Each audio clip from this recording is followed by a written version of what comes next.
chain, long or short as we need it. It's there because in case he runs away, you can let the chain play out, give you time to pull him back, and you can recover him and tie him. All of these ties should be practiced on a mannequin such as you're seeing now on the screen. Never try these ties on another person. It can be very dangerous.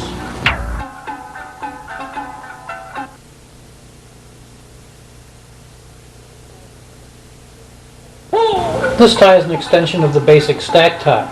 Just make a bend in the line, pass it under one arm around the front of the body, and back to the back of the body under the opposite arm. Tie the two together, tie it off. This is usually used against people who are not dangerous criminals, but who are tall and thin and might sit out of the tie by bringing their hands down past their buttocks and ankles, thus bringing their hands to the front.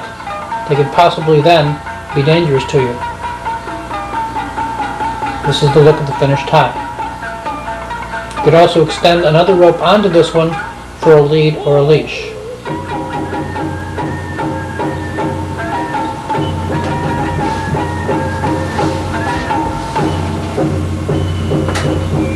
If the subject happens to be injured or very obese and you can't get the arms behind them, you then have to tie the arms in the front.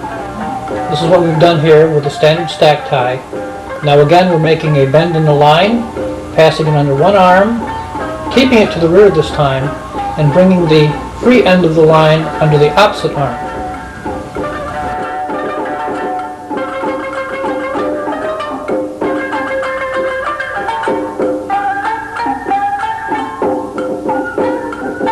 We're going to tie these two together in a double overhand knot. And again we finish by making a chain. This is a short rope, so if you wished, you could either keep a short lead on them like this, or add an additional cord to make it longer.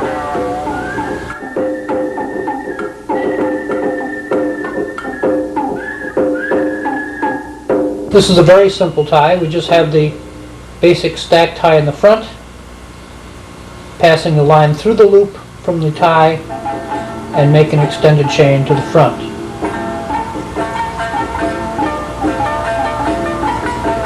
You could add several other suspects on the same chain by just making inline cuffs, and you'd have an actual chain gang. This is the look of the finished tie.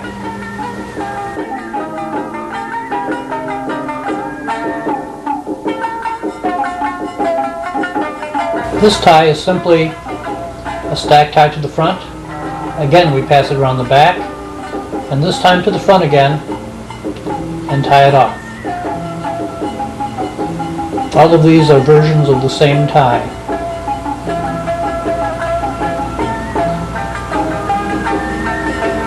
After it's tied off to the loop at the cuffs, again you could tether them to a pole or make a chain if you wish.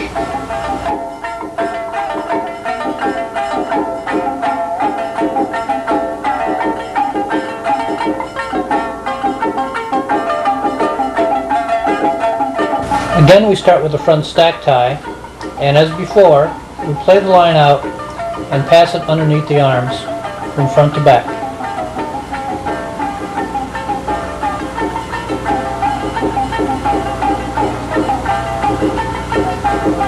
Bring it around the back to the front, extend your line,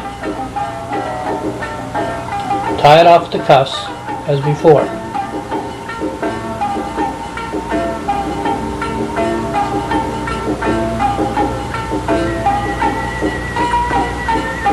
This time, however, instead of stopping here and making a chain, we're going to take the bundle and stick it down between the body and the arms and pass it between his legs and up the back.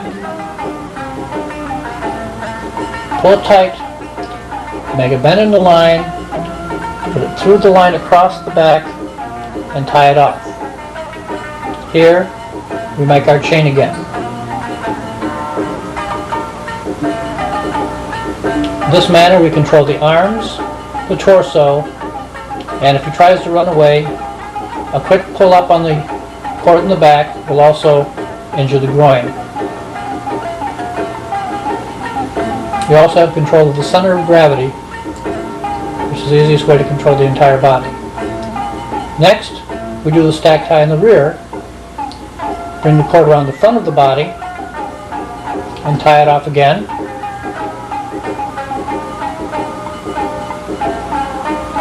Using a bend in the line, passing it through the loop left in the cuff and tying it off.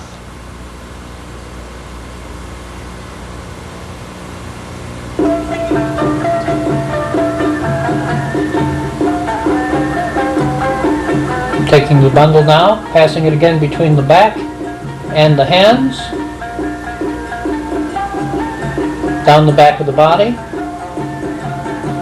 through the legs, back to front, up the front of the body, straighten out the line across the chest, hold the vertical line up tight, make a bend in the line, pass it through the horizontal, and again tie it off with an overhand loop. Make your chain in the front. You have essentially the same type of tie as the previous one, but this time you're controlling the man from the front and his hands are in the rear. Again, the finished tie.